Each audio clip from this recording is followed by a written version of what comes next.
Thank you, Jesus.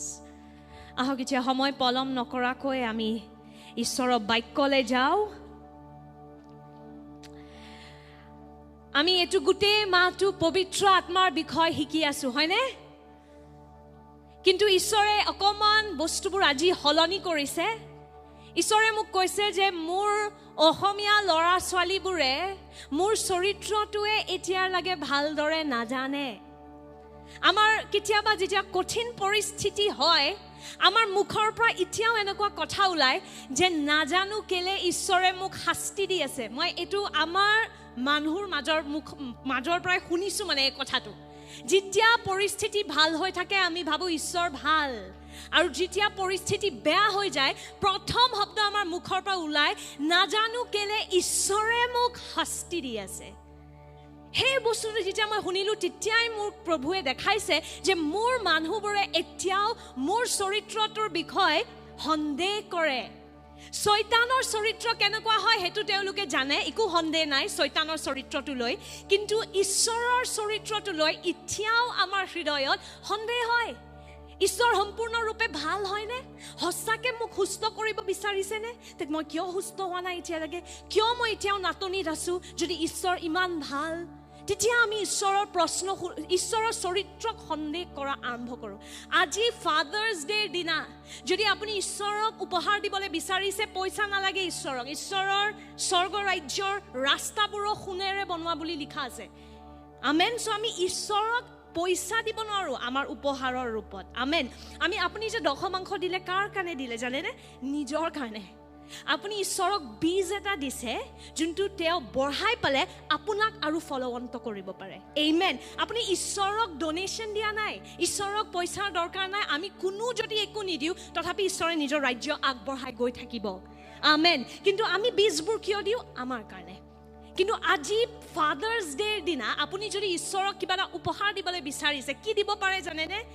নিজৰ সম্পূৰ্ণৰূপে প্ৰেম আৰু বিশ্বাস, একদম সন্দেহ নকৰা আৰাধনা। হেনেকুৱা আৰাধনা আজি ঈশ্বৰক আপুনি দিব পাৰে। সেইটো তেওঁৰ কাৰণে বেষ্ট উপহাৰ হ'ব। আমেন। আমি যদি পুৰণা নিয়মত চাওঁ ঈশ্বৰৰ কাৰণে বহুতটা নাম ব্যৱহাৰ কৰা গৈছে। কিছুমান নাম আপোনালোকে ক'ব পাৰেনে? কোনোবাই জানেনে? ওকে, ইয়াহৱে মানে মই হয়, আই এম, যোনজন অনন্ত হয়, যোনজন সদায় আছে। তাৰপিছত আমি তেওঁক আৰু কি ৰূপে জানো? সৃষ্টিকৰ্তা হয়, আমি সেইটো জানো। ক্ৰিয়েটৰ, চব বস্তুৰ সৃষ্টি তেওঁ কৰিছে। তাৰপিছত আৰু কিবা কিবি নাম জানেনে ঈশ্বৰৰ? এল এলিয়ন মানে যোনজন সৰ্ববোচ্চ ঈশ্বৰ। এল শাদাই মানে সৰ্বশক্তিমান ঈশ্বৰ। তাৰপিছত আদোনাই মানে যোন আমাৰ মালিক হয়। সব বেলেগ বেলেগ ধৰণৰ নাম ব্যৱহাৰ কৰা গৈছে ঈশ্বৰৰ কাৰণে পুৰণা নিয়মত, য'ত আপুনি গম পায় যে ঈশ্বৰ পবিত্ৰ হয়, শক্তিশালী হয়, তেওঁ সকলো বস্তু সৃষ্টি কৰিছে, তেওঁক ঢুকি পাব নোৱাৰি কাৰণ তেওঁ একদম ওপৰত আছে আৰু আমি মানুহ হয় আমি তলত আছো। কিন্তু যেতিয়া যীশু খ্ৰীষ্ট আহিলে, যেতিয়া নতুন নিয়মত আমি দেখা পাওঁ যে যীশু খ্ৰীষ্ট জগতলৈ আহিলে তেওঁ ঈশ্বৰৰ এটা নতুন পৰিচয় আমাৰ লগত সমভাগ কৰিলে। আৰু কেৱল এবাৰ বা দুবাৰ নহয়, কিন্তু কিমান বাৰ জানেনে? 165 টাইমছ, 165 বাৰ। কিছুমান বাইবেল ভাৰ্জনত 200 বাৰতকৈও বেছি যীশু খ্ৰীষ্টই নিজৰ 3.5 বছৰৰ মিনিষ্ট্ৰীত, কিমান বছৰ আছিল যীশু খ্ৰীষ্ট জগতত মিনিষ্ট্ৰী কৰি? 33 বছৰ তেওঁ জীয়াই আছিল জগতত।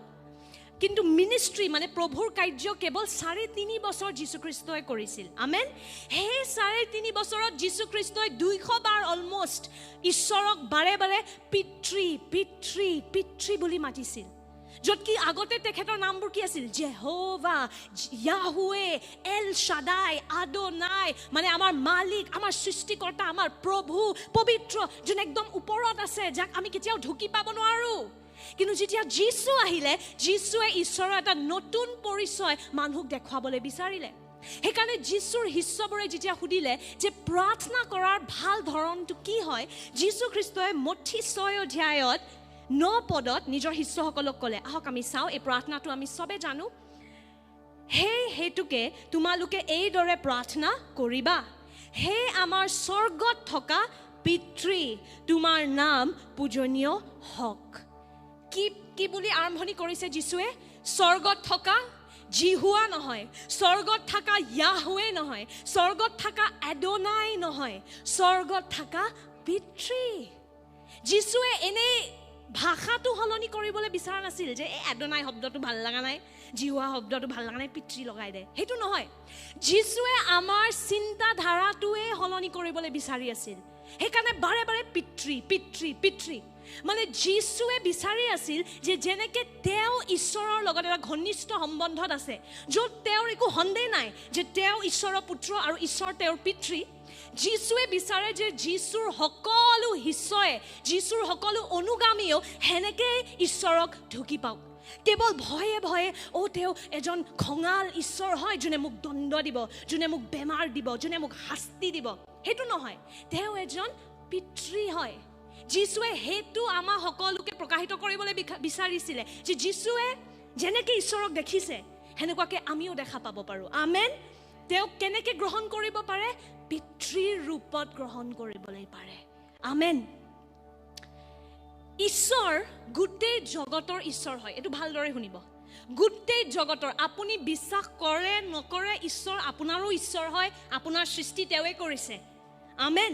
গোটেই জগতৰ ঈশ্বৰ ঈশ্বৰে হয়। বিশ্বাসীৰো আৰু যোন বিশ্বাসী নহয় তেওঁলোকৰো ঈশ্বৰ তেওঁৱে হয়। আমেন। কিন্তু ঈশ্বৰ সকলোৰে পিতৃ নহয়। বুজি পাই আছেনে মই কি কৈছোঁ? ঈশ্বৰ চবৰে ঈশ্বৰ হয়, সৃষ্টিকৰ্তা হয়, কিন্তু পিতৃ চবৰে নহয়। যেনেকুৱাকৈ আপুনি উদাহৰণৰ ৰূপত আমাৰ প্ৰধানমন্ত্ৰী নহ'ব বাৰু, মুখ্যমন্ত্ৰীক লৈ লওক। CM এজন যদি চিফ মিনিষ্টাৰ, তেওঁ গোটেই ৰাজ্যৰ কাৰণে কি হয়? চিফ মিনিষ্টাৰ হয়নে? মুখ্যমন্ত্ৰী হয়। কিন্তু যেতিয়া তেওঁ ঘৰ যায়, তেওঁৰ বাচ্চাবোৰৰ কাৰণে তেওঁ কোন বনি যায়? দেউতা। গোটেই ৰাজ্যৰ কাৰণে তেওঁ কোন হয়? CM। কিন্তু যেতিয়া ঘৰ যায়, ডাইনিং টেবুলত বহি বাচ্চাবোৰৰ লগত খাব, ৰুমত গৈ পেলাই আজি কলেজত কি হ'ল, আজি পঢ়া শুনা কেনে চলি আছে, সেই একে মুখ্যমন্ত্ৰীজন ঘৰত নিজৰ বাচ্চাৰ লগত কিন্তু সম্বন্ধটো সলনি হৈ যায়। তাতে তেওঁ CM নহয় যে লিষ্ট লৈ আন, বিল লৈ আন, এক্ট বনাম, আমি আইন বনাম। ঘৰত সেনেকৈ কথা নাপাতে। কেনেকৈ পাতে? দেউতাৰ ৰূপত। আমেন। চ' ঠিক সেই ধৰণকে ঈশ্বৰ গোটেই জগতৰ কাৰণে ঈশ্বৰ হয়। কিন্তু যোনে খ্ৰীষ্টক বিশ্বাস কৰে, এতিয়া ঈশ্বৰক আপুনি বেলেগ ধৰণকে ঢুকি পাব পাৰে। আপুনি এতিয়া জগতৰ নিচিনা নহয়। আৰু যদি আমিও এতিয়া জগতৰ নিচিনা ঈশ্বৰক ঢুকি পাব লগা হ'লেতেন যীশুখ্ৰীষ্ট ক্ৰুচত এনেই গ'ল, একো সলনিয়ে নহয় দেখোন, একো লাভে নাই দেখোন। কিন্তু কাৰণ যীশুৱে এটা ইমান বহুমূল্য বা বহুত দামী এটা বলিদান দিলে, যোনেও তেওঁৰ বলিদানটো গ্ৰহণ কৰে, এতিয়া আপোনালোকে কি পায়? আপোনালোকে এটা উপহাৰ পাই যায়। আপোনাৰ সম্বন্ধ ঈশ্বৰৰ লগত সলনি হৈ যায়। আমেন। হয়, তেওঁ আপোনাৰ ঈশ্বৰ হয়, সৃষ্টিকৰ্তা হয়, কিন্তু এতিয়া আপোনাৰ পাপাও বনি যায়। সেইকাৰণে আজি আপোনালোকে কিছুমানে চাগে নতুনকৈ ভাবিছে, পাপা পাপা কি গান গাই আছে? প্ৰভু প্ৰভু বুলি কিয় আজি গীতটো গোৱা নাই? পাপা গান কিয় গাই আছে? কাৰণ যোনেও যীশু গ্ৰহণ কৰে, এতিয়া আপোনাৰ সম্বন্ধ সলনি হৈ গ'ল। আগতে যেতিয়া জগতত আছিল, খ্ৰীষ্টক বিশ্বাস কৰা নাছিল, ঈশ্বৰ ঈশ্বৰ হয়। সেইকাৰণে আপুনি মালিকৰ নিচিনা যাব লাগিব যে মই পাপী, আপুনি পবিত্ৰ, মই ঢুকি পাব নোৱাৰোঁ। কিন্তু যেতিয়া আপুনি যীশুৰ বলিদানটোৰ ওপৰত বিশ্বাস কৰি দিয়ে, মানে আপোনাৰ পাপবোৰ মোহাৰি দিয়া গ'ল তেওঁৰ তেজেৰে, এতিয়া সম্বন্ধটো সলনি হৈ গ'ল। আমেন। এতিয়া আপুনি ঈশ্বৰক দেউতা বুলি মাতিব পাৰে, দেউতা পিতৃ বুলি ঢুকি পাব পাৰে। আমেন। সেইটো আমি ক'ত পাওঁ? আমি এইটো জোহনত পাওঁ। আহক একেলগে পঢ়িম। জোহন 1:12 এইটো লিখা আছে। সকলোৱে অসমীয়া যদি পঢ়িব পাৰে, আহক আমি একেলগে পঢ়িম দেই। কিন্তু যিমান মানুহে তেওঁক গ্ৰহণ কৰিলে, তেওঁ মানে যীশুক গ্ৰহণ কৰিলে আৰু তেওঁৰ নামত বিশ্বাস কৰিলে, সেই লোকসকলক ঈশ্বৰে সন্তান হ'বলৈ তেওঁক ক্ষমতা দিলে। মানে চব ঈশ্বৰৰ সন্তান হোৱা নাই। হ'ব পাৰেনে? হ'ব পাৰে। দৰ্জাখন চবৰ কাৰণে খোলা আছে। ধনী গৰীব, পঢ়া লিখা, অসমৰ নে আমেৰিকাৰ নে ব্ৰিটেইনৰ নে হেলচাৰ, একো পাৰ্থক্য নাই। আমেন। ঈশ্বৰে চবকে নিজৰ ল'ৰা ছোৱালীৰ ৰূপত গ্ৰহণ কৰিবলৈ বিচাৰে। কিন্তু কেনেকৈ? তেওঁ পবিত্ৰ ঈশ্বৰ হয়, আমি পাপী হয়। পাপৰ পৰা মুক্তি কেনেকৈ পাম? যীশুৰ বলিদানটোৰ ওপৰত বিশ্বাস কৰি দিলে অনুগ্ৰহৰ দ্বাৰা পৰিচয়টো সলনি হৈ যায়। আমেন। য'ত আগতে আমি মালিক আৰু তেওঁ ঈশ্বৰ আছিল, এতিয়া তেওঁ দেউতা আৰু আমি বাচ্চা বনি যাওঁ। আমেন সো আপোনালোক যোনে যোনে খ্ৰীষ্টক বিশ্বাস কৰিছে আপোনালোকে যে ঈশ্বৰক বেলেগ ধৰণকে ঢুকি পাব পাৰে নিজৰ বন্ধু বান্ধৱীক নাচাব তেওঁলোকে ঈশ্বৰক কেনেকৈ আৰাধনা কৰে খ্ৰীষ্টলৈ অহাৰ লগে লগে সম্বন্ধটো সলনি হৈ যায় আমেন এতিয়া ঈশ্বৰ আপোনাৰ কেৱল ঈশ্বৰ বা সৃষ্টিকৰ্তা হৈ থকা নাই আপোনাৰ কি বনি গ'ল পাপা আপোনাৰ দেউতা আপোনাৰ যি যেনেকৈ আপুনি আব্বা যি মাতে আমেন তেওঁ আপোনাৰ পিতৃ বনি গ'ল কিন্তু এইটো সুযোগ সকলোৰে নাই ঈশ্বৰ সবৰে ঈশ্বৰ কিন্তু ঈশ্বৰ সবৰে দেউতা নহয় দেউতা বনিবলৈ যদি বিচাৰিছে তেতিয়া সেই দামটো দিব লাগিব আৰু দামটো কোনে দি দিলে যীশুৱে দি দিলে তে আপুনি যীশু গ্ৰহণ কৰিলে আপুনি সুযোগটো পায় ঈশ্বৰক নিজৰ দেউতাৰ ৰূপত গ্ৰহণ কৰিবলৈ আমাক তুলি লোৱা যায় এডপ্ট কৰি লোৱা যায় ঈশ্বৰৰ পৰিয়ালত বুজি পাইছেনে সো এতিয়া আপোনালোক আত্মিক ৰূপে যদি খ্ৰীষ্টক গ্ৰহণ কৰিছে আপোনালোক আৰু অনাথ নহয় বা আপোনালোকে এতিয়া চিন্তা কৰিব নালাগে যে ঈশ্বৰে মোক ভাল পায় নে নাপায় বাইবেলত প্ৰমাণ আছে যে যোনেও খ্ৰীষ্টক গ্ৰহণ কৰিলে ঈশ্বৰ আপোনাৰ দেউতা হৈ গ'ল আমেন এটো গ্যাৰান্টি আপুনি যে আত্মিক ৰূপে অনাথ হৈ থাকিব নালাগে নিজৰ জীৱন লৈ ইমান চিন্তা কৰিব নালাগে কাৰণ আমাৰ এজন দেউতা আছে এতিয়া আমেন আগতে ঈশ্বৰ আছিল এতিয়া সেই ঈশ্বৰজন কিন্তু পাৰ্সোনাল হৈ গ'ল আপোনাৰ ব্যক্তিগত জীৱনত তেওঁ এতিয়া সোমাই যাব কিয় কাৰণ এতিয়া তেওঁ আপোনাৰ দেউতা হৈ গ'ল আমেন বুজি পাই আছেনে আপুনি আত্মিক ৰূপে আৰু এতিয়া অনাথ নহয় ঈশ্বৰ আৰু আপোনাৰ কাৰণে ৰহস্য নহয় তেওঁ এতিয়া আপোনাৰ কাৰণে দেউতা যাক আপুনি ঢুকি পাব পাৰে সহজ ৰূপে কথা পাতিব পাৰে আমেন গোটেই বস্তুটোৱে সলনি হৈ যায় যেতিয়া আমি খ্ৰীষ্টত আহোঁ আমেন কিন্তু এটা অসুবিধা আছে এই শব্দটো দেউতা বহুত মানুহৰ কাৰণে এটা দুখ লগা শব্দও হয় কাৰণ যেতিয়া আমি দেউতা কওঁ আমি নিজৰ জগতৰ দেউতাৰ লগত ঈশ্বৰৰ তুলনা কৰা আৰম্ভ কৰোঁ হয়নে কিছুমানৰ বহুত বেয়া দেউতা আছে কিছুমানে দেউতাক কেতিয়াও লগ নাপালে কিছুমানে দেউতাৰ পৰা সঁচাকৈ জগতৰ দেউতাৰ পৰা শাস্তি পাইছে সতাইছে জগতৰ দেউতাবোৰে সেইকাৰণে আমি কেতিয়াবা ঈশ্বৰকো সেই দৃষ্টিটোৰে চোৱা আৰম্ভ কৰোঁ যদি বেমাৰ হৈছে মই আজি বাইবেল নপঢ়িলোঁ যে সেইকাৰণে মোৰ ভৰিটো ভাঙি দিলে সেইকাৰণে মোৰ মাথাটো বিষাই আছে কাৰণ মই আজি বাইবেল নপঢ়িলোঁ এইটো ক'ৰ পৰা আহিলে আমাৰ জগতৰ দেউতাবোৰ কেনেকুৱা হয় সাধাৰণতে আপুনি ভাল হ'লে আপোনাক ভাল আপুনি যদি কিবা ভুল কৰিলে শেষ মই এনেকুৱাও দেউতাবোৰৰ বিষয়ে শুনিছোঁ যোনে নিজৰ বাচ্চাবোৰক বাথৰুমত বন্ধ কৰি দিয়ে মাৰি মাৰি হাত ফালি দিয়ে আৰু কেতিয়াবা আমি কাৰণ আমাৰ সৰুকালিৰ অনুভৱবোৰ ইমান বেয়া হয় আমি ঈশ্বৰক সেই দৃষ্টিৰে চোৱা আৰম্ভ কৰোঁ আৰু কেতিয়াবা আৰু এটা সমস্যাও আছে যাৰ ভাল মৰমীয়াল দেউতা আছে কিছুমানৰতো ডেফিনেটলি মৰমীয়াল দেউতা আছে কিন্তু আমি স্বৰ্গত থকা পিতৃকো সিমানেই ভাল বুলি ভাবোঁ আমি আমাৰ স্বৰ্গত থকা পিতৃকো সীমিত কৰি দিওঁ যে মোৰ দেউতা ইমানে ভাল মানে স্বৰ্গত থকা পিতৃও ইমানখিনি লাগেই ভাল হ'ব পাৰে মই উদাহৰণৰ ৰূপত আপোনাক এটা ক'ব বিচাৰোঁ ফটো এখন তুলিছেনে কেতিয়াবা আজিৰ যদি মই ছাৰ্ভিচটোৰো ফটো এখন তোলোঁ ফটোখন যেতিয়া আপুনি ভালদৰে চাব আপুনি ক'ব নাই আচলতে যিমান ধুনীয়া আছিল ফটোখনত ইমান ধুনীয়াকৈ ওলোৱা নাই হয়নে ঠিক সেই ধৰণকে এই শব্দটো দেউতা শুনিবলৈ এটা ভাল শব্দ কিন্তু সম্পূৰ্ণৰূপে আমাৰ স্বৰ্গত থকা পিতৃৰ প্ৰেমটোক বুজাবলৈ নোৱাৰে যেনেকৈ এখন ফটো এখনে আমাকে আচল পৰিস্থিতিটো দেখাবলৈ নোৱাৰে ফটোৱে হয় হয়নে ঠিক সেই ধৰণকে এই শব্দটো দেউতা জগতৰে শব্দ হয় আৰু সেইকাৰণে আমি এই শব্দটোৰ দ্বাৰাও ভালদৰে আমাৰ ঈশ্বৰক বুজি পাব নোৱাৰোঁ এই শব্দটো সীমিত ঈশ্বৰৰ প্ৰেম আৰু ঈশ্বৰৰ অনুগ্ৰহৰ তুলনাত এই শব্দটো সীমিত ইটছ লিমিটেড কিন্তু আজি আমি চেষ্টা কৰিম বাক্যলৈ গৈ পেলাই বুজিবলৈ যে আমাৰ ঈশ্বৰৰ চৰিত্ৰ কেনেকুৱা হয় যাতে কেতিয়াও এইবোৰ শব্দ এটা বিশ্বাসীৰ মুখৰ পৰা আৰু নোলায় যে ঈশ্বৰে মোক শাস্তি দি আছে ঈশ্বৰে মোক কিয় সুস্থ কৰা নাই মইতো ইমান কৰি আছোঁ তথাপিলে কিয় হোৱা নাই মোৰ এতিয়াও ঈশ্বৰে কিয় কৰা নাই এনেকুৱা প্ৰশ্ন যেন আৰু আমি কেতিয়াও নুসুধোঁ আমাৰ হৃদয়ত আৰু সন্দেহ থাকিবই নালাগে যে ঈশ্বৰ ভাল হয় আমেন এইটো সবচে ডাঙৰ দুখৰ কথা যে শয়তানৰ চৰিত্ৰ আমি জানি গ'লো ঈশ্বৰৰ চৰিত্ৰ এতিয়া আমাৰ সন্দেহ হয় আমাৰ শয়তানৰ বিষয়ে আৰু বিশ্বাস আছে ঈশ্বৰৰ প্ৰতি আমাৰ বিশ্বাস নাই তেওঁ কেতিয়াবা ভালো হ'ব পাৰে কেতিয়াবা মুড অফ হ'লে বেয়াও হৈ যাব পাৰে সেই বুলি আমি ভাবোঁ ঈশ্বৰক কিন্তু ঈশ্বৰ সেনেকুৱা নহয় আমেন আমাৰ ঈশ্বৰ স্বৰ্গত থকা পিতৃ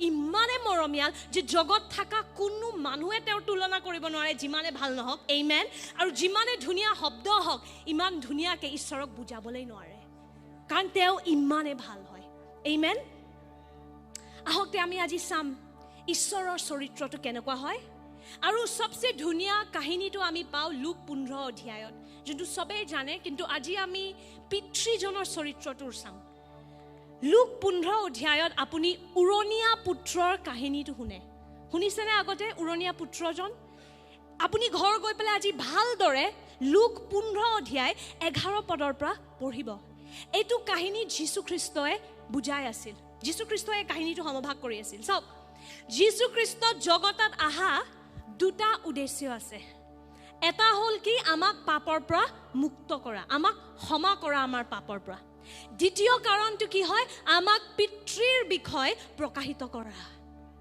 আমেন তেওঁ আমাক দেখাবলৈ বিচাৰিছে যে ঈশ্বৰ যোন নিৰাকাৰ হয় যোন আত্মা হয় তেওঁৰ চৰিত্ৰটো কেনেকুৱা হয় ফিলিপ বুলি যোন যীশুৰ শিষ্য আছিল তেওঁ এবাৰ যীশুক সুধিছিল যে মই স্বৰ্গ পিতৃক চাবলৈ বিচাৰো আৰু যীশুৱে ফিলিপক কৈছিল ফিলিপ মই তোৰ লগত ইমান দিন আছো তই এতিয়ালৈকে বুজিয়ে পোৱা নাই মই কোন হয় মই পিতৃত আছো আৰু পিতৃ মোৰ ভিতৰত আছে যোনে মোক দেখা পাইছে তেওঁ পিতৃক দেখা পাইছে আমেন সো যীশুৱে আমাক এই নিৰাকাৰ আত্মিক যোন পিতৃ হয় স্বৰ্গত থকা পিতৃ তেওঁৰ চৰিত্ৰটো কেনেকুৱা হয় হেতুৰ বিষয় প্ৰকাশিত কৰিবলৈ যীশু জগতলৈ আহিছিল যদি কেতিয়াবা সন্দেহ হয় যে ঈশ্বৰ কেনেকুৱা বা হয় ইমান ডাঙৰ নিৰাকাৰ ঈশ্বৰ কেনেকুৱা বা হয় তেওঁ যীশুলে চাব ঈশ্বৰে মোক বেমাৰ দিছে নেকি যদি হেনেকুৱা প্ৰশ্ন আহে যীশুৰ পথটো খুলি চাবচোন ক'বাত এনেকুৱা পাইছেনে য'ত যীশুৱে বেমাৰ দিছে যোন আহিছে যীশুৰ তাত যীশুৱে সকলোকে সুস্থ কৰিছে আমেন যদি পিতৃয়ে বেমাৰ দিছে যীশুৱে কিয় পিতৃৰ বিৰুদ্ধে গৈ পেলাই সুস্থ কৰিব মানুহক ক'ব লাগে মানুহক যে নাই পিতৃয়ে দিছে শাস্তি দিবলৈ যি শিকিবলৈ আছে কিন্তু যীশুৱে সদায় সুস্থ কৰিছিল আমেন দ্যাট মিন্স সুস্থ কৰা এটা দীঘলীয়া জীৱন দিয়া আয়ুস দিয়া আনন্দ দিয়া এইটো কাৰ চৰিত্ৰ হয় পিতৃৰ চৰিত্ৰ হয় এইটো আমাক কোনে দেখুৱালে যীশুৱে দেখুৱালে আমেন সো যদি কেতিয়াবা সন্দেহ আহে ঈশ্বৰ কেনেকুৱা বা হয় কোন বা হয় কেনেকুৱা বা হয় যীশুলে চাব যীশুৱে কৈছে যোনে মোক দেখা পালে সি নিৰাকাৰ আত্মিক ঈশ্বৰজনকো দেখা পালে কাৰণ মই হয় তেওঁৰ ছবি আমেন মই হয় তেওঁৰ ছবি I am the representation so এতিয়া লুক 15 অধ্যায়ত আমি নিজকেও দেখা পাওঁ আৰু আমি স্বৰ্গত থকা পিতৃৰ চৰিত্ৰটো বহুত ধুনীয়াকৈ যীশু খ্ৰীষ্টই এই উদাহৰণটোত বুজাই দিয়ে লুক 15 অধ্যায় যোনটো আপোনালোকে ঘৰত ভালদৰে পঢ়িব মই এতিয়াৰ কাৰণে কাহিনীটো কেৱল আপোনালোকক বুজাই দিম যীশুৱে এই কাহিনীটো কৈছিলে দেই এজন ব্যক্তিৰ দুইজন পুত্ৰ আছিল সৰুজন পুত্ৰই এদিন আহি পেলাই পিতৃক ক'লে যে দেউতা মোৰ ভাগৰ ধন সম্পত্তিখিনি মোক দি দিয়া আৰু ইহুদী আইনৰ মতে বা ইহুদী সংস্কৃতিৰ মতে এইটো বহুত ডাঙৰ অপমান যেতিয়া বাচ্চা এটাই গৈ পেলাই দেউতাক কয় মোৰ সম্পত্তিখিনি মোক দি দিয়া তাৰ মানে আপুনি দেউতাক কৈ আছে যে আপুনি মৰি গ'লে ভাল কাৰণ দেউতা নমৰা লাগে আপুনি সাধাৰণতে ধন সম্পত্তি নাপায় সো যদি পুত্ৰই গৈ পেলাই পিতৃক কৈ আছে মোৰ ভাগৰ ধন সম্পত্তি দিয়া মানে সি কি কৈ আছে মই বিচাৰো তুমি মৰি যোৱা আৰু মোক মোৰ সম্পত্তিখিনি দি দিয়া তে আমি কি ভাবিম যে পিতৃজনে অশান্তি কৰিব আপত্তি কৰিব নিদিও মই নাই পিতৃজনে একো আপত্তি নকৰাকে সৰু পুত্ৰজনৰ ইচ্ছা যি বিচাৰিছিলে সেইটো সন্মান দিলে আৰু নিজৰ তাৰ ভাগৰ সম্পত্তিখিনি তাক দি দিলে তাৰ পাছত এই পুত্ৰজনে গোটেইখিনি পইচা লৈ গ'ল গোটেইখিনি সম্পত্তি লৈ গ'ল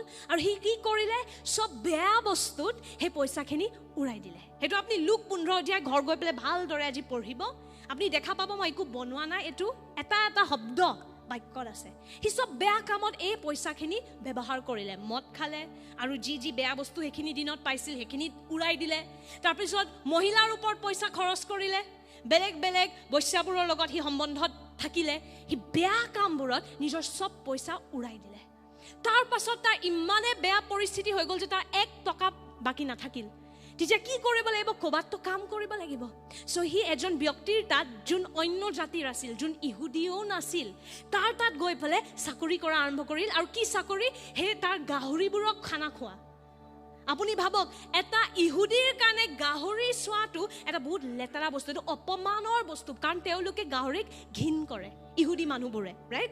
চ' এজন ব্যক্তি ইহুদী আছিল, যিশুৱে ইহুদী সংস্কৃতিৰ বিষয়ে শিকাই আছিল। চ' এজন ব্যক্তি যে এনেকুৱা অৱস্থা হৈ গ'ল যে সি গৈ পেলাই অন্য জাতিৰ তাত গাহৰিবোৰক খানা খুৱাবলৈ লগা হৈ গৈছিল। সেইটো তাৰ কাৰণে কিমান ডাঙৰ অপমানৰ কথা, কিন্তু সি সেইখিনি কৰিলে। আৰু যেতিয়া এদিন গাহৰিবোৰক খানা খুৱাই আছিল, সি হঠাৎ তাৰ মনত পৰিলে সি গাহৰিবোৰৰ সেই লেতেৰা খানাটো সি খোৱা আৰম্ভ কৰিছিল, কাৰণ তাৰ ইমানে বেয়া অৱস্থা হৈ গ'ল। আৰু এদিন হঠাৎ তাৰ মনত পৰিলে যে মোৰ দেউতাৰ ঘৰত দাসবোৰৰো ইয়াতকৈ ভাল অৱস্থা, মই এটলিষ্ট মোৰ দেউতাৰ তাত যদি ঘূৰি যাওঁ তেতিয়া কি হ'ব, মোৰ দেউতাই আন একো নহ'লে পুত্ৰৰ ৰূপে চাগে কেতিয়াও গ্ৰহণ নকৰে, কাৰণ মই ইমান লেতেৰা কাম কৰিলোঁ, কিন্তু এটলিষ্ট মোক দাসৰ চাকৰিটো দিব, কিবা এটা সৰু দৰমহা হয়তো মই কিবা এটা কৰিব পাৰিম তাতে। চ' সি বহুত সাহস কৰি পেলাই নিজৰ পিতৃৰ তালৈ ঘূৰি যায়। এতিয়া আমি কি ভাবিম, যদি আমি নিজৰ জগতৰ পিতৃৰ মতে ভাবোঁ, তেতিয়া তেওঁ কি কৰিব? পিতৃজনে ক'ব, আহিলেই অপমান কৰি মোৰ নাম ডুবাই মোৰ নাক কাটি আহিলেই, এতিয়া আহিবলৈ আহিছ, যা ঘূৰি যা আকৌ, নাই মই গ্ৰহণ নকৰোঁ। হয়নে? জগতৰ পিতৃ হ'লে এনেকুৱা কৰিব, বা কি কৰিব?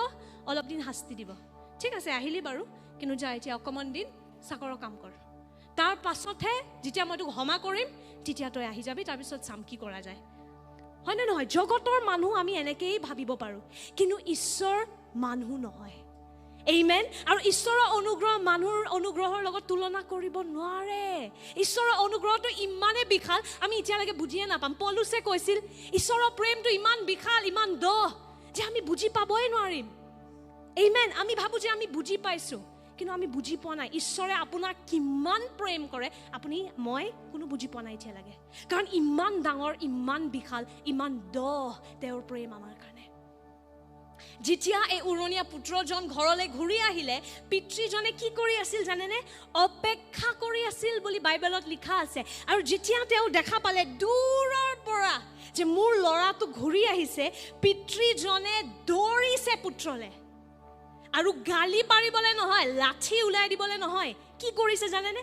লগে লগে তাক হাপতি ধৰিছে, তাক চুমা খাইছে, আৰু তাৰপিছত তাক উপহাৰ দিছে। উপহাৰ পাবলগীয়া কাম কৰিছে নে?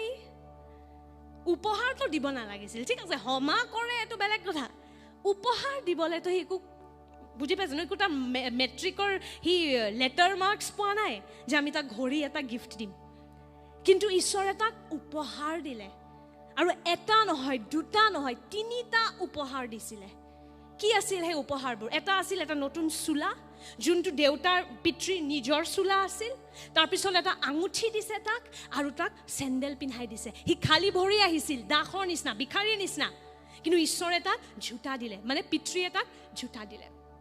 আৰু তাৰপিছত পুত্ৰজনে কোৱাই আৰম্ভ কৰিছিলে যে মই দাসহে হ'ম, মই চাগে পুত্ৰ হ'বলৈ আৰু যোগ্য নহয়। পিতৃজনে তাক কথা ক'বলৈ সময়ে নিদিলে, লগে লগে তাক উপহাৰবোৰ দি দিলে, আৰু ক'লে যে আহা আমি এতিয়া চেলিব্ৰেট কৰিম, আমি এতিয়া what is the word for celebrate, আমি উদযাপন কৰিম, আমি এটা দাৱত ৰাখিম, ভোজন কৰিম আমি, কাৰণ যোনজন পুত্ৰ মৰি গ'ল বুলি ভাবিছিলোঁ মই, সি জীৱিত আছে। আৰু গোটেই মানুহবোৰক মাতি এটা ডাঙৰ পাৰ্টি দিলে ঈশ্বৰে, পিতৃজনে তাৰ কাৰণে। এই কাহিনীটো এতিয়া মনত ৰাখিব, কাৰণ এতিয়া আমি এইটোৰ তুলনা কৰিম আমাৰ ঈশ্বৰৰ লগত। আমেন। চ' এই কাহিনীটোত উৰণীয়া পুত্ৰজন কোন হয়? আমি চব, কাৰণ বাক্যৰ মতে, ৰোমিয়া 3 অধ্যায়ৰ মতে আমি সকলোৱে পাপ কৰিছোঁ। আপুনি ভাবিব পাৰে নাই মই ইমান একো পাপ কৰা নাই, কাকো মই বধ কৰা নাই, মৃত্যু কৰা নাই, মই পবিত্ৰই হয়। আমি যে কেতিয়াবা ভুল কথাবোৰ ভাবোঁ যে, সেই ভুল চিন্তাধাৰাবোৰো ঈশ্বৰৰ দৃষ্টিত পাপ। আপুনি জানেনে নাজানে? বাক্যৰ মতে আমি সকলোৱে পাপ কৰিছোঁ। আপুনি পাদ্ৰী হওক, আপুনি যোনে হওক, আপুনি চুৰ হওক, ডাকৈত হওক, পাদ্ৰী হওক, সকলোৱে ঈশ্বৰৰ দৃষ্টিত পাপ কৰিছে। আমেন। কিন্তু ঈশ্বৰে অনুগ্ৰহৰ দ্বাৰা আমাক পাপৰ পৰা মুক্তি দিলে। আমেন। সেইটো আমি এতিয়া বুজি পাম। চ' এই উৰণীয়া পুত্ৰজন কোন হয়? আমি সকলোৱে ওলাই গ'লোঁ। যেতিয়া আদমে প্ৰথম পাপ কৰিছিল সেই গাৰ্ডেনটোত ঈশ্বৰৰ বিৰুদ্ধে গৈ পেলাই, আমি চব আদমৰে বীজ হয়, আমি আদমৰ ভিতৰত সোমাই আছিলোঁ। আমেন। চ' আদমে যি পাপ কৰিছে, আচলতে আমি চব তাৰ ভিতৰত সোমাই আমি চবে সেই পাপবোৰ কৰি আছিলোঁ। আৰু আমি কি হ'ল, কাৰণ ঈশ্বৰ পবিত্ৰ হয়, আমি তেওঁৰ পৰা দূৰ হৈ গ'লোঁ। আমি নিজে ঘৰটো এৰি থৈ গুচি গ'লোঁ। কিন্তু এতিয়া আমি ঘূৰি আহিব পাৰোঁ নে নাই আহক আমি চাম পিতৃজনৰ চৰিত্ৰ আৰু আমাৰ ঈশ্বৰৰ চৰিত্ৰৰ বিষয় আজি আমি প্ৰথম শিকিম প্ৰথম বস্তু যোনটো এই কাহিনীটোৰ পৰা আপুনি ঈশ্বৰৰ বিষয় শিকে যে ঈশ্বৰে আপোনাৰ নিৰ্ণয়বোৰ সন্মান দিয়ে আপুনি এটা বস্তু চাব এজন পিতৃয়ে যেতিয়া পুত্ৰজনে ক'লে যে মোক মোৰ ধন সম্পত্তি ঘূৰাই দিয়া পিতৃজনে একো আপুনি মালিকা মামী ভাবক যদি কুনালে কয় মামী মোক পইচা দিয়া আপুনি জানে হি কিবা বেয়া কাম কৰিবলৈ গৈ আছে মৃণাল মামাই জানে ই বেয়া কাম কৰিবলৈ গৈ আছে আমি পাগল হৈ যাম হয়নে আমি কম থাক মোৰ পইচা মই নিদিওঁ কতো যাব নালাগে তই কি কৰিবি মই জানো কিন্তু পিতৃজনে কি কৰিলে সন্মান কৰিলে তাৰ নিৰ্ণয়টো তই এজন ব্যক্তি হয় তোৰ নিৰ্ণয় ভুল ভাল মই সন্মান কৰিম কাৰণ তোক মই ব্যক্তিৰ ৰূপে সন্মান কৰোঁ আৰু সেইকাৰণে পিতৃজনে তাক জোৰ নিদিলে তাক যাব দিলে ঈশ্বৰো এনেকুৱাই হয় বহুত মানুহে ভাবে ঈশ্বৰে কিয় ঈশ্বৰ যদি ইমান আচল হয়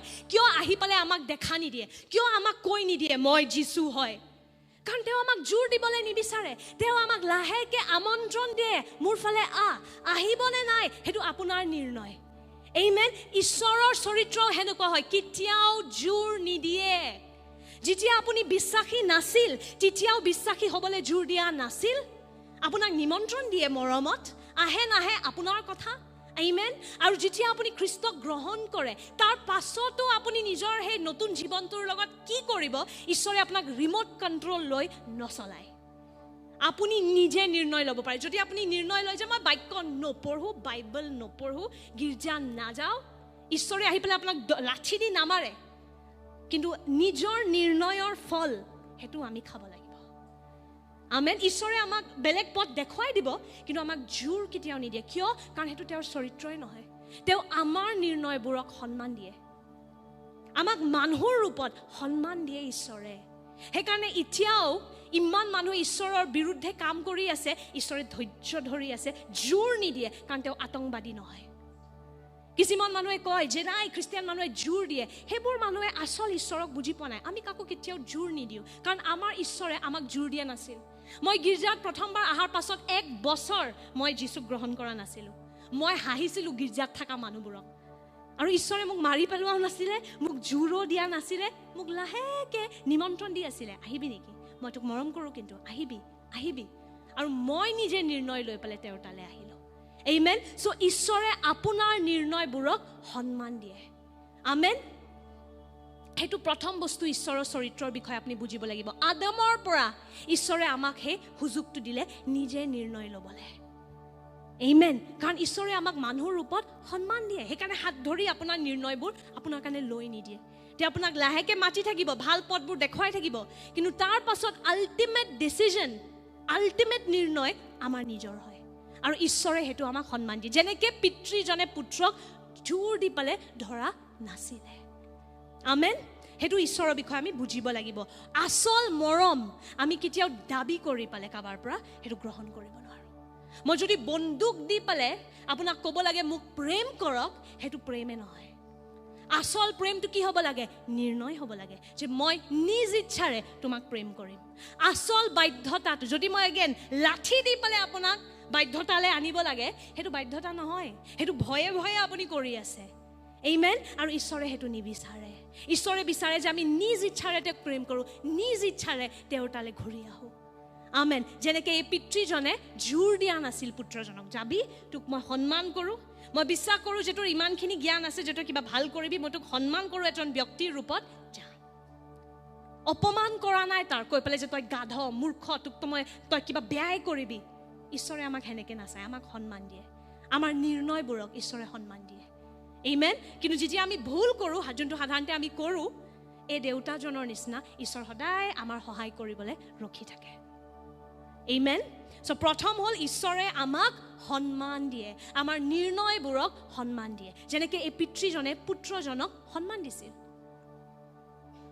দ্বিতীয় আমাৰ জীৱনত আমাক আঘাত কেতিয়াও পিতৃজনে নিদিয়ে এই পুত্ৰজনৰ জীৱনত কি হ'ল সি গৈ পেলাই গাহৰিবোৰৰ মাজত থাকিবলৈ লগা হ'ল তাৰ অভাৱ হ'ল নাটনি হ'ল তাৰ ডিপ্ৰেশ্যন আহিলে মানে তাৰ জীৱনত হতাশাত ভোগা আৰম্ভ কৰিলেহি এইটো কোনে দিলে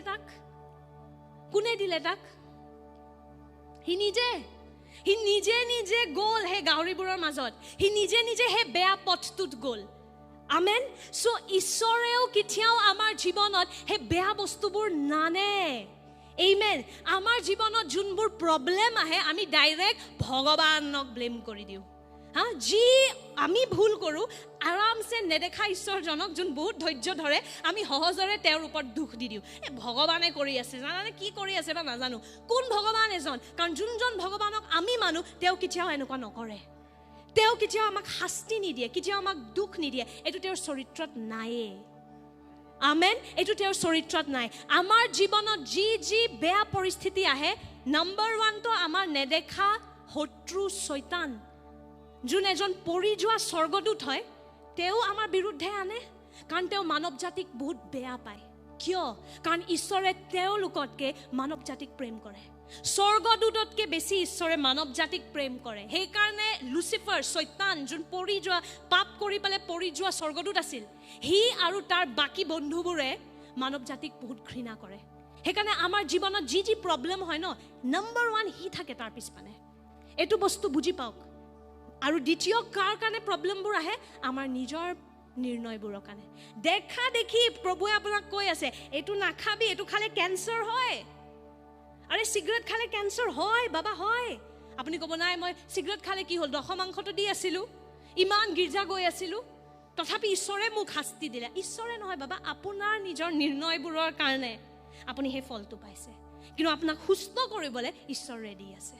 তাৰ মানে এইটো নহয় যে মই চিগাৰেট খাই দিম এতিয়া, মাউথ কেঞ্চাৰ হওক, লাং কেঞ্চাৰ হওক, তাৰপিছত যীশুৰ নাম লৈ ল'ম। নহয়, ঈশ্বৰে আমাক জ্ঞানো দিছে, বুদ্ধিও দিছে। আমেন। চ' দ্বিতীয় বস্তুটো কি দেখা পায়? আঘাত কেতিয়াও ঈশ্বৰৰ ফালৰ পৰা নহয়। যীশু খ্ৰীষ্টই যোহন 10:10 এইটো কথা কৈছিলে। আহক একেলগে পঢ়িম। 1, 2, 3। চোৰে কেৱল চোৰ, বধ আৰু বিনাশ কৰিবলৈহে আহে, কিন্তু মই হ'লে তেওঁলোকে যেন জীৱন পায় আৰু তাকেই যেন প্ৰচুৰকৈ পায়, এই কাৰণে আহিলোঁ। আমেন। যীশুৱে আমাক কাৰ বিষয়ে দেখাই আছে? ঈশ্বৰ। স্বৰ্গত থকা পিতৃ কেনেকুৱা হয় সেইটো যীশুৱে দেখাই আছে। চ' যীশুৱে কি কৈছে? শয়তানে চুৰ কৰে, বিনাশ, বধ, এই চব বেয়া কামবোৰ যে আপুনি দেখি থাকে হৈ থকা, ঈশ্বৰক দুখ নিদিব। ঈশ্বৰে আমাক প্ৰথম কি দিছে? নিজৰ নিৰ্ণয় লোৱা শক্তি দিছে।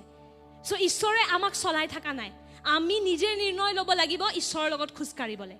আমেন। যোনবোৰ প্ৰব্লেম হৈ থাকে এই জগতটোত কোনে কৰি আছে?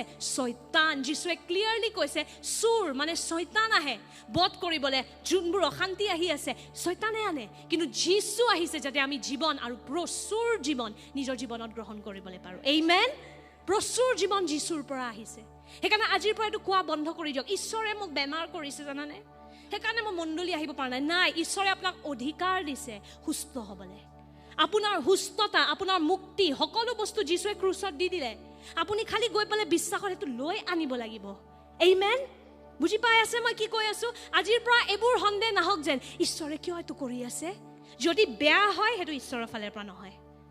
কাৰণ যোনটো বস্তু ঈশ্বৰৰ নায়ে সেইটো তেওঁ আপোনাক দিবও নোৱাৰে। যীশুৰ তাত কেঞ্চাৰ নাই, যীশুৰ তাত ডিপ্ৰেশ্যন নাই, যীশুৰ তাত নাটনি নাই। আমেন। সেইকাৰণে তেওঁ সেইবোৰ বস্তু আপোনাক দিব নোৱাৰে। ভুল শত্ৰুৰ লগত যুদ্ধ নকৰিব। ঈশ্বৰ আপোনাৰ শত্ৰু নহয়, শয়তান আমাৰ শত্ৰু হয়। আমেন। আৰু আপুনি যীশুৰ লগত থিয় হৈ পেলাই যীশুৰ হাতখন ধৰি পেলাই সেই শয়তানক খেদাব পাৰে। আমেন। কিন্তু শয়তানে কি কৰে? আমাক বিভ্ৰান্ত কৰি দিয়ে, আমাক এনেকুৱাকৈ দেখায় যেনিবা ঈশ্বৰে আমাৰ শত্ৰু নহয়। যদি বেয়া হয়, এইটো মোৰ লগত কওক, যদি বেয়া হয় ঈশ্বৰৰ পৰা নহয়। আমেন। সেইটো জাকুবে কৈছিল। আহক আমি চাম জাকুব 1:17। সকলো উত্তম দান আৰু সকলো সিদ্ধ বৰ ওপৰৰ পৰাহে আহে, আৰু আকাশৰ জ্যোতিবোৰ সেই পিতৃৰ পৰা তললৈ নামি আহে।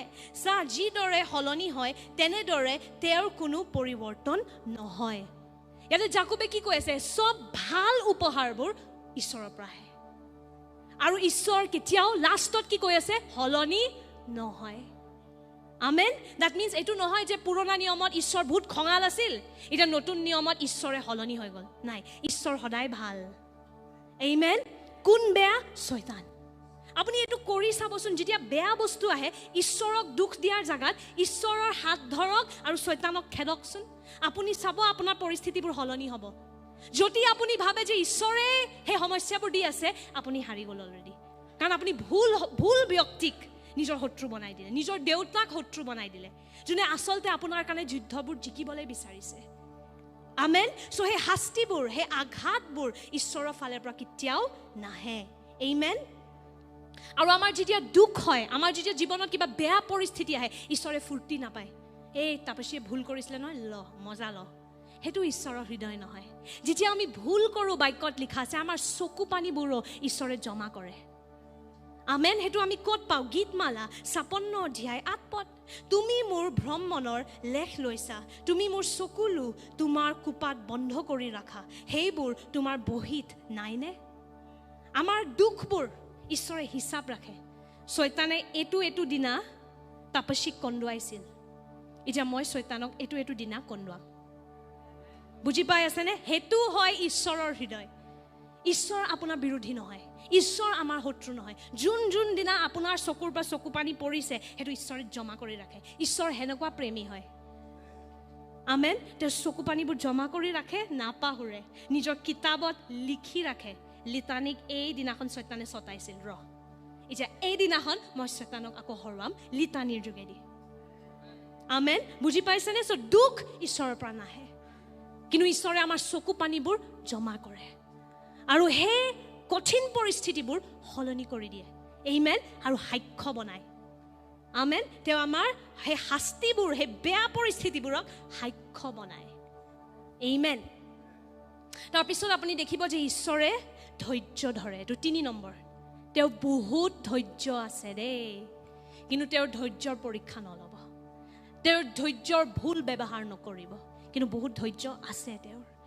এই উৰণীয়া পুত্ৰৰ পিতৃজনৰ নিচিনা, যোনে অপেক্ষা কৰি আছিল।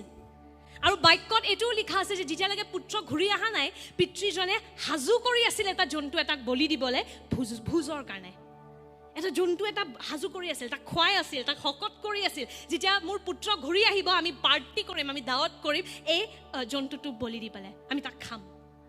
চাওক, পিতৃজনে কিন্তু অপেক্ষা কৰি আছিল, ধৈৰ্য ধৰি আছিল, ফূৰ্তিও কৰি আছিল, কাৰণ জানিছিলে আশা আছে যে মোৰ পুত্ৰ ঘূৰি আহিব। আমেন। আজিও যেতিয়া আমি ঈশ্বৰৰ পথৰ পৰা আঁতৰি যাওঁ, চব জনাৰ পাছতো যেতিয়া আমি ভুল কৰোঁ, নাভাবিব যে এতিয়া মই আৰু কেতিয়াও ঘূৰি আহিব নোৱাৰোঁ, কাৰণ আমাৰ ঈশ্বৰৰ বহুত ধৈৰ্য আছে। আমেন। যিমান আমি পাপী, তাতকৈ বেছি ঈশ্বৰে ধৈৰ্য ধৰিব পাৰে। আমেন। কিন্তু ইয়াৰ মানে এইটো নহয় যে বাদ দে, ইমান ধৈৰ্য আছে, চাওঁচোন, এদিন কিন্তু তেওঁৰ ধৈৰ্যৰ সময়টো শেষ হৈ যাব আৰু তেতিয়া বিচাৰৰ সময় আহিব। তেতিয়া কিন্তু আপুনি নিজৰ সম্বন্ধ সলনি কৰিব নোৱাৰে। তেতিয়া ঈশ্বৰক আপুনি জাজ, মানে যোনে ন্যায়ৰ নিৰ্ণয়বোৰ লয়, সেনেকৈ আপুনি সন্মুখীন হ'ব লাগিব। এটা পাপৰ হিচাপ ল'ব তেতিয়া। সেইকাৰণে এতিয়া সময় থাকোঁতে আমি তেওঁক পিতৃৰ ৰূপত গ্ৰহণ কৰিব লাগে। এবাৰ যদি পিতৃৰ ৰূপত গ্ৰহণ কৰিলে আৰু কেতিয়াও জাজৰ ৰূপত আৰু আপুনি সন্মুখীন হ'ব নালাগে। সদায় কাৰণে পিতৃ, কাৰণ আপোনাক আৰু তেওঁ বিচাৰ নকৰে, কাৰণ আপোনাৰ যোনটো দণ্ড আছিল সেইটো হৈ গ'ল, আপোনাৰ কেছটো বন্ধ হৈ গ'ল। বুজি পাই আছেনে? সেইকাৰণে মৃত্যু বিশ্বাসী এজনে কেতিয়াও ভয় কৰিব নালাগে। মানুহবোৰে কিয় মৃত্যু ভয় কৰে? কাৰণ আমি নাজানো আমি কেনেকুৱা এজন ঈশ্বৰক লগ পাম। খঙাল ঈশ্বৰক লগ পাব পাৰোঁ, যোনে আমাৰ খাতা খুলিব। 5 বছৰত চুৰি কৰিছিল, 6 বছৰত মাক বেয়া শব্দ কৈছিল, 7 বছৰত কাৰোবাক মাৰিছিলি, গোটেই আমাৰ জীৱনৰ খাতা খুলিব। কিন্তু ঈশ্বৰ সেনেকুৱা নহয়। আমেন। যেতিয়া আপুনি খ্ৰীষ্টক গ্ৰহণ কৰে, আপোনাৰ পাপৰ কেছ যোনটো খোলা আছিলে, চবৰে এটা কেছ আছিল। আমাৰ স্বৰ্গৰ কোৰ্টত চবৰে কেছ চলি আছিলে, কিন্তু সেইটো যীশু খ্ৰীষ্টই বন্ধ কৰি দিলে। তেওঁ আমাৰ উকিল বনি গ'ল, আমাৰ কাৰণে কেছটো যীশুৱে জিকি গ'ল। আমেন। চ' যোনে খ্ৰীষ্টক বিশ্বাস কৰে, এতিয়া আপুনি আৰু খঙাল এজন ঈশ্বৰক লগ নাপায়, আপুনি মৰমীয়াল পিতৃকহে লগ পাব। আমেন। আৰু তেওঁ বহুত ধৈৰ্য ধৰে, যেনেকুৱাকৈ উৰণীয়া পুত্ৰৰ পিতৃজনে ধৈৰ্য ধৰি আছিল। আমেন। তেওঁৰ বিষয়ে দাউদে লিখিছিল গীতমালা 145 অধ্যায় 8 আৰু 9 পদত, জিহুৱা কৃপাময় আৰু দয়াৰে পৰিপূৰ্ণ, ক্ৰোধত ধীৰ আৰু দয়াত মহান, জিহুৱা সকলোৰে বাবে মংগলময়, তেওঁৰ কাৰণে তেওঁৰ খ্ৰীষ্ট সকলো বস্তুৰ ওপৰত আছে। সেইকাৰণে আজিও বহুত মানুহজনে পাপ কৰি আছে। কিয় মৰা নাই? কাৰণ ঈশ্বৰে ধৈৰ্য ধৰি আছে কিয় যীশু এতিয়াও ঘূৰি অহা নাই কাৰণ বহুত মানুহে এতিয়াও যীশুক নাজানে ঈশ্বৰে ধৈৰ্য ধৰি আছে আমাৰ নিজৰে পৰিয়াল আমাৰ নিজৰে মানুহবোৰে এতিয়াৰ লাগে যীশু খ্ৰীষ্টক গ্ৰহণ কৰা নাই সেইকাৰণে ঈশ্বৰে নিবিচাৰে যে কোনো ধ্বংস হওক কোনো যে নৰকত যাওক সেইটো ঈশ্বৰে নিবিচাৰে সেইকাৰণে ঈশ্বৰে সময় দি আছে সবকে আমেন এটো আমি ক'ত পাওঁ 2 পিতৰ 3 অধ্যায় 9 পদ প্ৰভুৱে নিজ প্ৰতিজ্ঞাৰ কথা তেনে পলম নকৰে কোনোৱে যদি পলম কৰা বুলি ভাবে এনে নহয় ঈশ্বৰে কোনো এজনো যাতে বিনষ্ট নহয় কিন্তু সকলোৱে যেন মন পালটন কৰে হেয়ে তেওঁ আমাৰ কাৰণে ধৈৰ্য ধৰি আছে আমেন কিয় ঈশ্বৰ এতিয়ালৈকে ঘূৰি অহা নাই ধৈৰ্য ধৰি আছে সবকে সময় দি আছে আমেন যেনেকৈ সেই পিতৃজনে পুত্ৰজনক খেদি যোৱা নাছিলে লাঠি লৈ পেলাই ধৈৰ্য ধৰি আছিলে যে মোৰ পুত্ৰ ঘূৰি আহিব হি আহা লাগে মই ধৈৰ্য ধৰি থাকিম আমেন আমাৰ স্বৰ্গত থকা পিতৃও এনেকুৱা হয় কিন্তু তেওঁৰ ধৈৰ্যৰ ভুল ব্যৱহাৰ যেন আমি নকৰোঁ আমেন তেওঁৰ ধৈৰ্যটো আপুনি এডভান্টেজ নল'ব যে মই পাপ কৰি গৈ থাকোঁ ধৈৰ্য ধৰে ন আৰু মজা ল'ম তেতিয়া আপুনি ঈশ্বৰক বুজিয়ে পোৱা নাই যদি হেতু কৰি আছে যদি তেওঁক দুখ দি পেলাই এতিয়াও ভাল পাই আছে মানে আপুনি তেওঁৰ মৰমটোক বুজি পোৱা নাই এবাৰ যেতিয়া আমি ঈশ্বৰৰ মৰমটো বুজি পাওঁ আমি কেতিয়াও আমাৰ প্ৰিয়জনৰ হৃদয়খন ভাঙিবলৈ নিবিচাৰোঁ হয়নে নহয় সো সেইকাৰণে আমি এতিয়া পাপ কিয় কৰি ভাল নাপাওঁ কাৰণ ঈশ্বৰে দুখ পায় পবিত্ৰ আত্মাই বেয়া পায় ইমান আমাক এৰি নাযায় তেওঁ কিন্তু তেওঁ দুখ পায় যেতিয়া আমি সেই বেয়া কামবোৰ কৰোঁ আৰু মৰমৰ কাৰণে আমি পবিত্ৰতাত খোজকাঢ়োঁ ইমান ভয়ৰ কাৰণে নহয় এতিয়া কিহৰ কাৰণে মৰমৰ কাৰণে কাৰণ আমি তেওঁক প্ৰেম কৰোঁ ইমান 4 নম্বৰ আমাৰ পিতৃ ক্ষমাশীল হয় আপুনি যিমানে লেতেৰা পাপ কিয় নকৰে এই উৰণীয়া পুত্ৰটোৰ নিচিনা সি গৈ পেলাই মদ ভাং নাছিলে চাগে মই নাজানো ভাঙৰ মেনশ্যন নাই কিন্তু যি বেয়া কাম আছে সি চব কৰিছে ছোৱালীৰ ওপৰত চব পইচা উৰাইছে কিন্তু যেতিয়া পিতৃজনৰ তালৈ ঘূৰি আহিলে পিতৃজনে তাক সাপতি গ্ৰহণ কৰিলে আমেন আৰু মোক ঈশ্বৰে কি দেখাইছে জানেনে সেই পথটো যোনটোৰ ওপৰত সেই পুত্ৰজনে খোজকাঢ়ি আহিছিল সেই পথটো যীশু হয় কাৰণ এই কাহিনীটোত নহলে ক্ৰুচৰ কোনো নামে নাই তা আমি ভাবো বলিদান নিদিলেও দেখোন মই পিতৃতালৈ ঘূৰি আহিব পাৰোঁ গ্ৰহণ কৰিব পাৰে দেখোন মোক ঈশ্বৰে ঘূৰি আহিলে হ'ল নাই যীশুৱে কৈছিল মোৰ বাহিৰে পিতৃতালৈ কোনো আহিব নোৱাৰে ময়ে হয় সত্য ময়ে হয় পথ আমেন ময়ে হয় জীৱন সো সেই পথটো যোনটো উৰণীয়া পুত্ৰটোৱে ল'লে পিতৃ ঘৰলৈ ঘূৰি আহিবলৈ সেই পথটো কোন হয় যীশু যেতিয়া আপুনি যীশুৰ শুভবাৰ্তাত বিশ্বাস কৰি পেলাই পিতৃ তালৈ ঘূৰি আহে আপুনি যিমানে ডাঙৰ পাপ কৰা নাই কিয় নিজৰ অতীতত বা আজিও যদি ভুলতে কিবা হৈ গ'ল নাভাবিব যে ঈশ্বৰে মোক আৰু ক্ষমা কৰিব নোৱাৰে নহয় তেওঁ ক্ষমা কৰা ক্ষমতাটো আমাৰ পাপ কৰা ক্ষমতাতকৈ বহুত ডাঙৰ আমেন সো যিমানে ডাঙৰ ভুল কিয় মানে আজি যদি আপুনি ইয়াতে বহি আছে আৰু ভাবিছে নাই এই পাষ্টৰজনেতো চাগে বহুত ভাল জীৱন জীয়াইছে সেইকাৰণে তেওঁ এইবোৰ ক'ব পাৰে মই কি কৰিছোঁ মোৰ সৰুকালিৰ পৰা চুৰ ডাকৈতি মানুহক মাৰিছোঁ লেতেৰা বস্তু খাওঁ মোক ক'ত এজন ঈশ্বৰে গ্ৰহণ কৰিব নাই যীশুৱে কৈছিল সুস্থ মানুহ চিকিৎসক নালাগে বেমাৰী মানুহ চিকিৎসক লাগে আমেন সো আপুনি যিমান বেছি পাপ কৰা বুলি ভাবিছে সিমান ডাঙৰ স্থান আছে ঈশ্বৰৰ ঘৰত আপোনাৰ কাৰণে আমেন যিমান পাপ তাতকৈ বেছি অনুগ্ৰহ আছে ঈশ্বৰৰ আপোনাৰ কাৰণে ঈশ্বৰে আপোনাক আপোনাৰ সকলো পাপৰ পৰা ক্ষমা কৰিব পাৰে সেইকাৰণে মই মণ্ডলীত সদায় আমাৰ মানুহবোৰক কওঁ যে ইমানো নাভাবিব যে মণ্ডলীত খালি চেণ্টবোৰ আহে মানে একদম পবিত্ৰ মানুহ আহিব নাই ইয়াতে আপুনি চুৰ ডাকৈত বলৎকাৰী আতংকবাদী ড্ৰাগ এডিক্ট সব ধৰণৰ মানুহ পাব আৰু কিয় কাৰণ মণ্ডলী হয় হস্পিটাল য'ত যীশু আমাৰ চিকিৎসকে আমাৰ ওপৰত কাম কৰে আমি ভাবো যে মণ্ডলী হ'ল পবিত্ৰ মানুহৰ কাৰণে নহয় মণ্ডলীত আপুনি এটাতকৈ এটা অপবিত্ৰ মানুহ পাব যোনে ক্ষমা পালে এজন পবিত্ৰ ঈশ্বৰৰ পৰা অপবিত্ৰ মানুহ যোনে পবিত্ৰ হ'ল অনুগ্ৰহৰ দ্বাৰা ইয়াতে ভাল মানুহ নাহে ইয়াতে এটাতকৈ এটা বদমাছ মানুহ আহে আমেন যোনে ক্ষমা গ্ৰহণ কৰে যীশুৰ অনুগ্ৰহৰ দ্বাৰা সেইকাৰণে চাৰ্চ বুলি ভাবা ধৰণটো সলনি কৰি দিয়ক যে ইয়াতে খালি চবে বগা পিন্ধা ধুনীয়া পবিত্ৰ মানুহ আহে সেইকাৰণে বহুত মানুহে চাৰ্চ যাবলৈ ভয় কৰে কয় নাই মই চাৰ্চ নাযাওঁ দেই কাৰণ ইহঁতি ভুল ভাবে ইয়াতে পবিত্ৰ মানুহ আহে ভুল ইয়াতে অপবিত্ৰ বদমাছ ডাকৈত অপৰাধী আহে যোনে ক্ষমা গ্ৰহণ কৰে যীশুৰ দ্বাৰা আমেন বেয়া মানুহ আহে যাৰ ভাল ত্ৰাণকৰ্তা আছে সেইটো যেতিয়া আপুনি বুজি পাই যাব না আপুনি চাৰ্চ আহিবলৈ কেতিয়াও লাজ নকৰিব যেতিয়া ভুল হয় আপুনি প্ৰথম নিজৰ পিতৃতালৈ ঘূৰি আহিব ধৰ্মই কি কয় ভুল কৰিলি এতিয়া তোক ঈশ্বৰে কেতিয়াও গ্ৰহণ নকৰে কিন্তু যীশুৱে কি কয় ভুল হলে প্ৰথম পিতৃৰ তালে আহ তেওঁ তোক ক্ষমা কৰিব তেওঁ সদায় তোক গ্ৰহণ কৰিব আমেন সো আমাক ক্ষমা কৰা এজন পিতৃ আছে তেওঁ আমেন আৰু সেই পথটো যোনটোত আমি খুচকাৰি পালে পিতৃৰ তালে আহিব পাৰো সেই পথটো হয় যীশু আমেন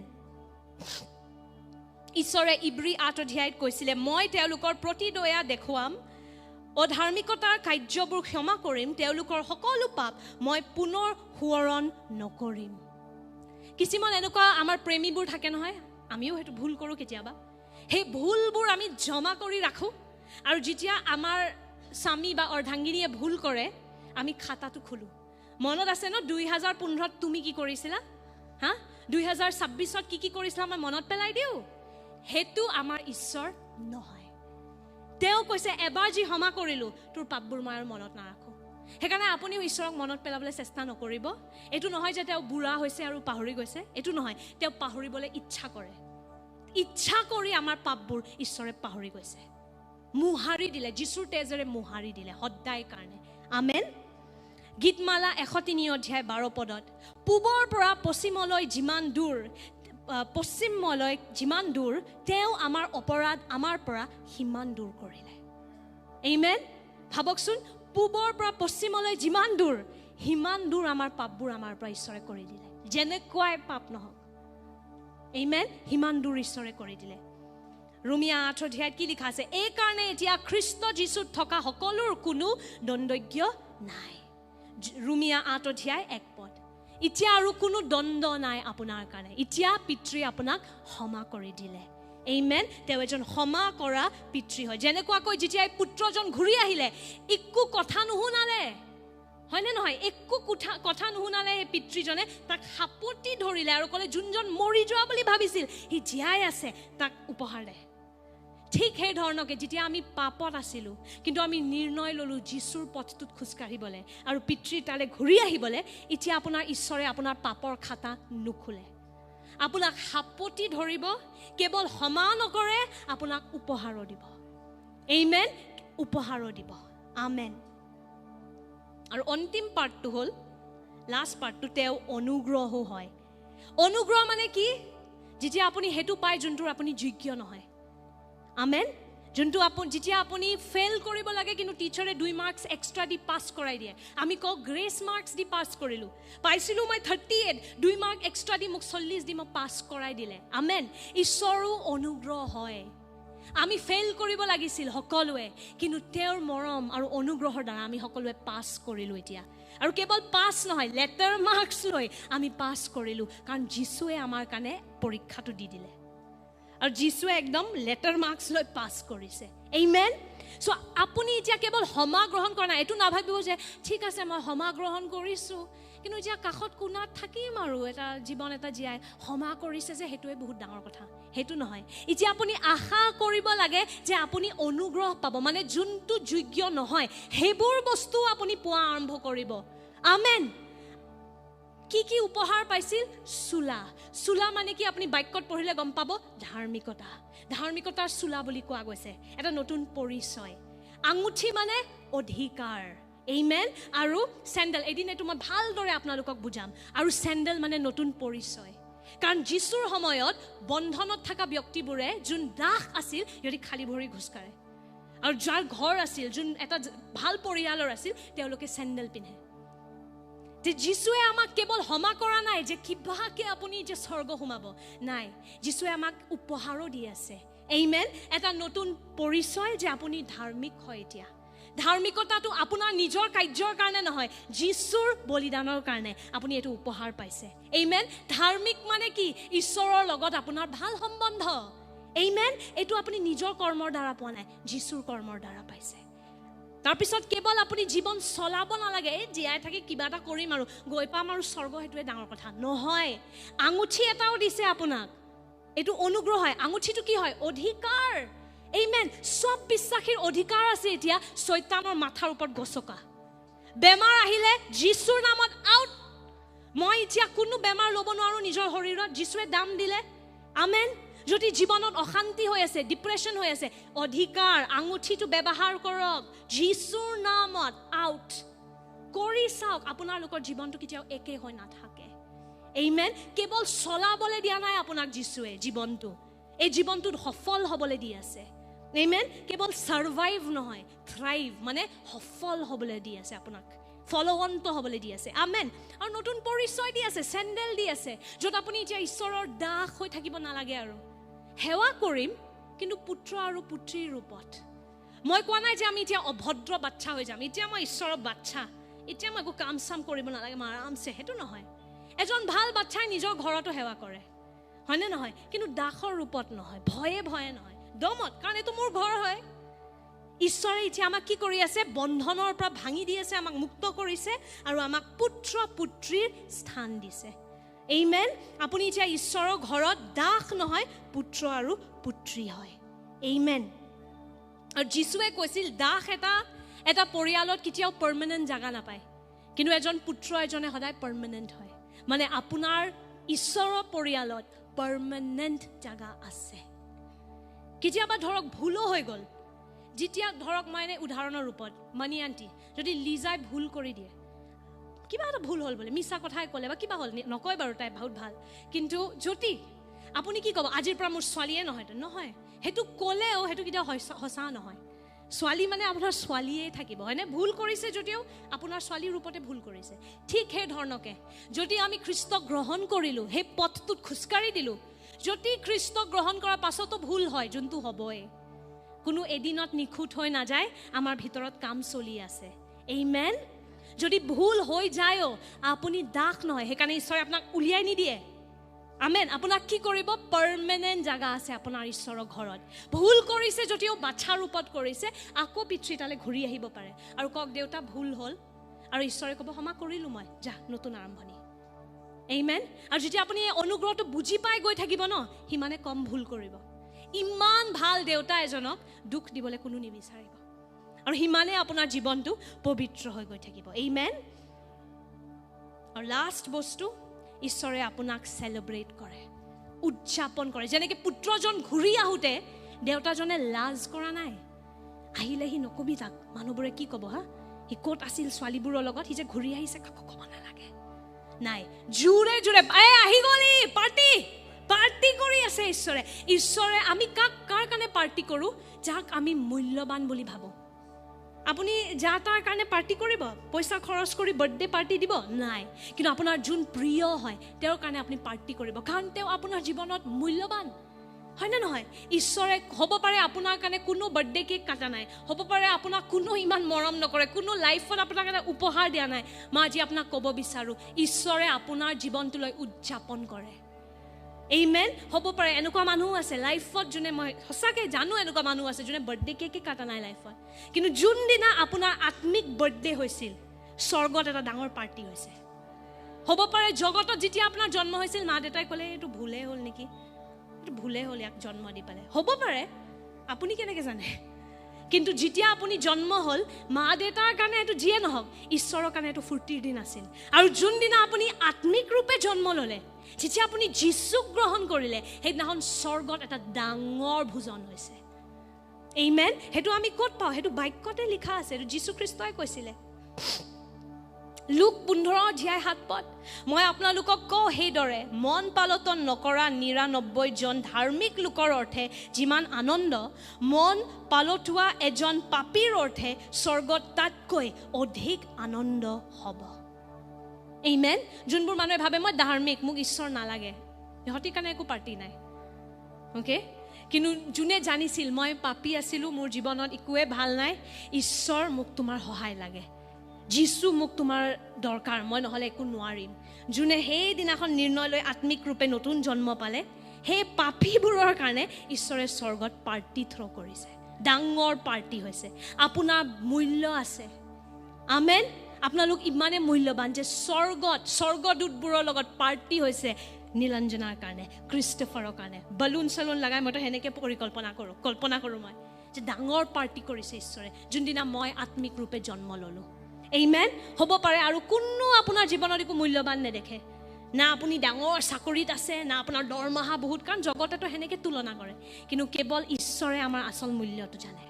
আমেন। আৰু যোনদিনাখন আমি জন্ম ল'লোঁ আত্মিক ৰূপে বিশেষকৈ ঈশ্বৰে উদযাপন কৰিছে। যদি ঈশ্বৰে উদযাপন কৰিছে, আপুনি মূল্যৱান নহয়নে? হ'ব পাৰে মা দেউতাই কেতিয়াও আপোনাক মূল্যৱান ভাবা নাই, কিন্তু ঈশ্বৰে মূল্যৱান বুলি ভাবে। আমেন। কিছুমানৰ ইয়াতে এনেকুৱাও হ'ব পাৰে যে আপোনাৰ জগতৰ পিতৃবোৰ কেতিয়াও নাছিলে আপোনাৰ কাৰণে, এনেকুৱাও হ'ব পাৰে। কেৱল পঢ়া শুনাৰ মাৰ্কছ বা পইচা দিয়ে। বহুতৰ কাৰণে দেউতা বুলি ক'লে মদাহী, যোনে আহি পেলাই ঘৰত অশান্তি কৰে, কেৱল পইচাৰ দৰকাৰ হ'লে দিয়ে, কিন্তু হৃদয়ৰ কথাবোৰ মই কেতিয়াও তেওঁক ক'ব নোৱাৰোঁ, কাৰণ তেওঁ সেই নম্ৰই নহয়, বুজিয়ে নাপাব। কিন্তু আমাৰ স্বৰ্গত থকা পিতৃ সেনেকুৱা নহয়। আমাৰ আবেগ, আমাৰ সৰু সৰু কথাবোৰ আমাৰ এজন পিতৃয়ে বুজি পায়, তেওঁ জানিবলৈ বিচাৰে। এইটো ক'ত লিখা আছে? গীতমালাত এইটো লিখা আছে, লাষ্ট ভাৰ্চ। জিহুৱাই আমাৰ খোজৰ গতি স্থিৰ কৰে, তেওঁ তেওঁৰ পথত সন্তোষ পায়। অসমীয়াত ইমান ধুনীয়াকৈ এইটো অনুবাদ নাই। আচলতে এইটো হয় যে জিহুৱাই আমাক খোজৰ গতি স্থিৰ কৰে, সেইখিনি ঠিক আছে, আৰু আমাৰ জীৱনৰ সৰু সৰু কথাবোৰত তেওঁ গুৰুত্ব দিয়ে। সেইটো হয় আচল অনুবাদ। আমাৰ জীৱনৰ সৰু সৰু কথা, আপোনাৰ যদি পিম্পল এটাও হয়, সেইটোও ঈশ্বৰে গুৰুত্ব দিয়ে। তোৰ যদি দিগদাৰী হৈ আছে, ঠিক কৰিব পাৰোঁ। আমাৰ জগত থকা কেতিয়াবা মতা মানুহবোৰে ক'ব কি ডাঙৰ কথা কিন্তু আমাৰ ঈশ্বৰ স্বৰ্গ পিতৃ সেনেকুৱা নহয়। আমি ঈশ্বৰক মতা মানুহ বুলি ভাবোঁ। ঈশ্বৰ মতা মানুহ নহয়, ঈশ্বৰ আত্মা হয়। মতা মানুহে যেনেকৈ সুৰক্ষা কৰে সেইটোও কৰে, আৰু মহিলাবোৰে কেনেকৈ নম্ৰতাত গ্ৰহণ কৰে ঈশ্বৰে সেইটোও কৰে। মহিলাবোৰক দুটাই ঈশ্বৰৰ ছবিত সৃষ্টি কৰা গৈছে। দেট মিনছ সেই পুৰুষে যেনেকৈ সুৰক্ষা কৰে সেইটোও ঈশ্বৰ, আৰু মাতৃয়ে যেনেকৈ খানা খুৱায় আমাক। মই আজি ৰাতিপুৱা যে প্ৰাৰ্থনা কৰি আছিলোঁ, মই এনেকৈ দেখিছোঁ মোক ঈশ্বৰে কোচত শুৱাই পেলাই এনেকৈ মোক মোৰ মাথাটো এনেকৈ কৰি আছে। মই ইমান আৰাম লাগিছে হৃদয়ত। সেই মাতৃৰ মৰমটোও ঈশ্বৰৰ ভিতৰত সোমাই আছে। আমেন। চ' ঈশ্বৰ আপোনাৰ জগত থকা দেউতাবোৰৰ নিচিনা নহয়। যিমানে ভাল নহওক, ঈশ্বৰ তাতকৈও ভাল। আৰু যদি বেয়া দেউতা পাইছে, আজি ঈশ্বৰে আপোনাক এটা নতুন সম্বন্ধলৈ মাতি আছে। হ'ব পাৰে কিছুমানৰ কাৰণে দেউতা বুলি ক'লে খং উঠে, সেই শব্দটো মোৰ আগত ব্যৱহাৰ নকৰিবা, কিন্তু এতিয়া আজি ঈশ্বৰে সেইটো সলনি কৰিব বিচাৰে বহুতৰ কাৰণে। আমেন। আহক আমি সকলোৱে এতিয়া প্ৰাৰ্থনা কৰিম একেলগে।